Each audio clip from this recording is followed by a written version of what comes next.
In the early 1990s, if you were looking for an exciting, somewhat fast, and reasonably affordable sports car from Japan, one name stood out among the giants: Mitsubishi. The three-diamond badge adorns some of the most celebrated performance cars of the era: the legendary Evo, the stylish FTO, and the aggressive Eclipse. Today, that same company struggles to maintain relevance in a market it once helped define. Gone are the turbo-bred, rally-bred machines and sleek sports coupes that captivated enthusiasts worldwide. How did Mitsubishi Motors go from defining the golden age of Japanese performance to fighting for survival? To understand Mitsubishi's story, we need to go back to its origins. Founded in 1870 as a shipping company, Mitsubishi didn't build its first car until 1917. The company's automotive division officially formed in 1970 as Mitsubishi Motors. Early vehicles like the Gallant and Lancer established a reputation for reliability, but it wasn't until the 1980s that Mitsubishi began forging its performance identity. The catalyst?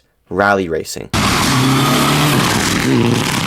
Mitsu's participation in the World Rally Championship became the breeding ground for technology that would define their golden era. By the late 1980s, Mitsubishi had begun to establish itself as a serious contender in performance cars. But it was the 1990s when the company truly hit its stride. The Mitsubishi GTO, or 3000 GT in North America, debuted in 1990, showcasing Mitsubishi's technical prowess. This car was a competitor with the RX-7, Nissan Skyline, and the Civic Type R. The top trim, the VR4, featured a twin-turbo 3-liter V6 producing 300 horsepower and 307 pound-foot of torque. It also came with an advanced, at the time, all-wheel drive system. It had 4-wheel steering, active aero, and electronically controlled suspension. This technical tour de force could sprint 0 to 60 in just 5.2 seconds. Impressive figures even by today's standards. In 91, Mitsubishi introduced the FTO, a front-wheel drive sports coupe that captured hearts with its styling and handling. A top-spec GPX model featured a naturally aspirated 2-liter V6 producing 197 horsepower at 0 to 60 in just 7 seconds and a curb weight of just 2,600 pounds. A platform made to build on. The FTO was named Japan's Car of the Year in '94, proving Mitsubishi's reputation for building desirable sports cars. What are we driving?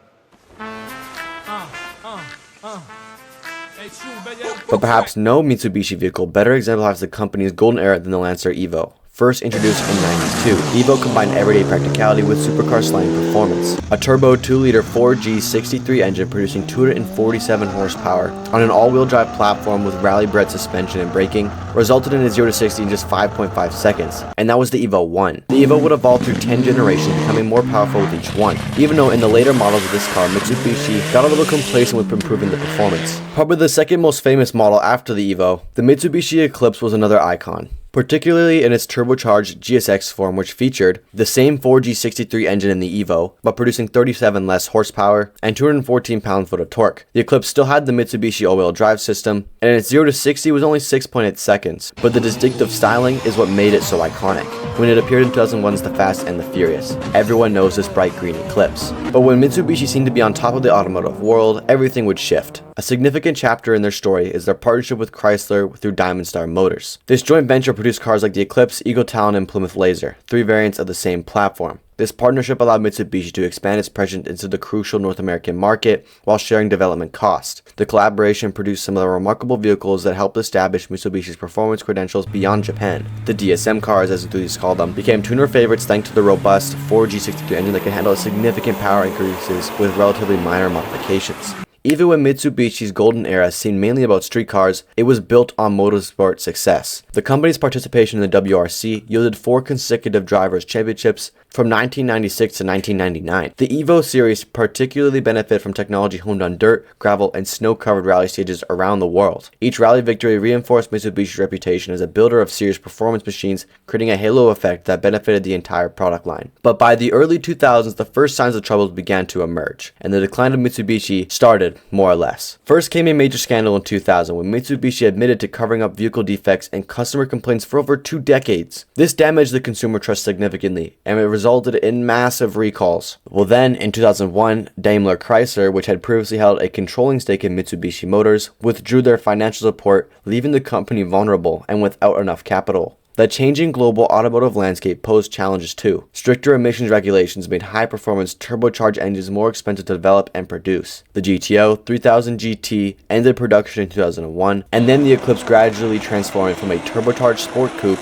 to a front-wheel drive only shadow of its former self before being discontinued in 2011. But can you blame them? Look what they did to this beautiful car. Even the mighty Evo wasn't immune. After the impressive Evo 9, the Evo 10 introduced in 2007 will be the final generation, with production ending in 2016. The company that once defined Japanese performance was systematically eliminating its performance models. These cars were the image of the brand. Mitsubishi's decline wasn't the result of a single poor decision, but rather a perfect storm of challenges. When the 2008 financial crisis happened, automakers were hit hard, and Mitsubishi was no different. And at a similar time, the automotive industry was shifting, and SUVs and crossovers became more popular and more profitable to develop. And as competition increased, like Toyota redeveloping the 8.6, Subaru continuing to improve on the WRX STI, and Nissan still putting out the GTRs and Z cars, their competitors were still investing in performance, while Mitsubishi was shifting their focus. You also have to consider creating performance cars requires substantial R&D investment, money Mitsubishi simply didn't have. And as governments tightened the global emission standards, it made high-performance internal combustion engines increasingly expensive to develop. The company that once created some of Japan's most exciting cars found itself without the resources to continue its performance legacy. And by 2016, Mitsubishi was on the brink. And then came another scandal. The company admitted to falsifying fuel economy data on several models. In the aftermath, Nissan acquired a controlling 34% stake in Mitsubishi Motors, bringing the company into the Renault-Nissan-Mitsubishi alliance. This rescue likely saved Mitsubishi from bankruptcy, but it further diluted its unique identity. The focus shifted entirely to crossovers like the Outlander and Eclipse Cross, the latter ironically boring name of the once great sports car for a conventional crossover SUV that compared to its competitors isn't even that good. Today, Mitsubishi is barely recognizable compared to its 1990s heyday. In most markets, the lineup consists almost entirely of crossovers and economy cars, and the Lancer name survived in some regions, but it's just not as impressive as it used to be. There are some rumors of the coveted Evo being revived, but in North America, Mitsubishi clings to just 0.5% of market share, a shadow of its former presence. While it's still successful in some Asian markets, the company's global influence has diminished significantly.